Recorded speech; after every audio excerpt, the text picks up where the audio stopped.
Pernah nggak lagi gendong anak tapi hati kita gemetar karena berita dunia? Perang di mana-mana, konflik makin besar, timeline penuh dengan ketakutan. Lalu tiba-tiba saya berpikir, kalau suatu hari dunia benar tidak baik-baik saja, apakah rumah saya sudah cukup kuat untuk jadi tempat berlindung bagi anak-anak saya? Halo semua, saya Guru TK yang setiap hari tepuk tangan nyanyi-nyanyi sambil tepuk jidat juga. Saya ini Guru TK, setiap pagi saya disambut pelukan kecil, tangan mungil yang menggenggam jari saya erat sekali. Mereka percaya pada kita, percaya bahwa dunia ini aman, percaya bahwa orang dewasa tahu segalanya. Padahal kita pun sering takut. Sebagai ibu, saya juga manusia, saya membaca berita dan dada terasa sesak. Saya melihat konflik antar negara dan hati bertanya-tanya, ya Allah, dunia ini mau dibawa kemana? Tapi kemudian saya melihat anak saya tidur, wajahnya tenang, napasnya teratur, ia tidak tahu apa-apa tentang perang, dan ia tahu hanya satu, ibunya ada.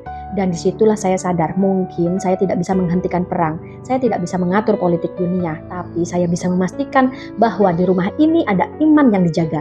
Karena di akhir zaman, ujian terbesar bukan cuma ledakan di luar sana, tapi keraguan yang pelan-pelan masuk ke dalam hati. Sebagai guru TK, saya belajar satu hal penting, anak tidak belajar dari apa yang kita katakan, anak belajar dari siapa yang kita jadi.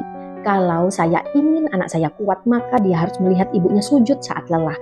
Kalau saya ingin anak saya tenang, maka dia harus mendengar istighfar saya saat panik.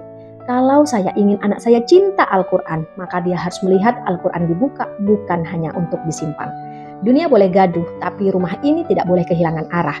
Saya tidak ingin anak saya tumbuh dengan rasa takut, saya ingin dia tumbuh dengan rasa percaya. Percaya bahwa Allah lebih besar dari semua konflik. Percaya bahwa doa lebih kuat dari ketakutan. Percaya bahwa iman adalah benteng paling kokoh. Kalau memang suatu hari ujian itu datang, saya tidak ingin dikenang sebagai ibu yang sibuk panik.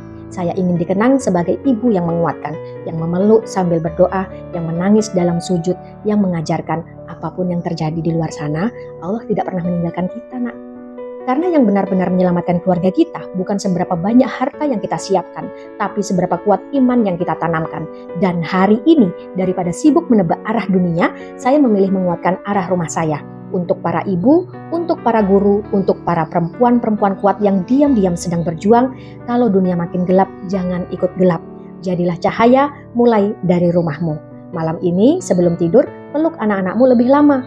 Bacakan doa lebih khusyuk, sebut nama Allah lebih sering. Tulis di komentar ya, rumahku cahaya, imanku penjaga, dan bagikan ini pada ibu-ibu lain yang mungkin sedang takut tapi ingin tetap kuat. Karena dunia mungkin tidak ada di tangan kita, tapi masa depan anak-anak kita dititipkan melalui kita.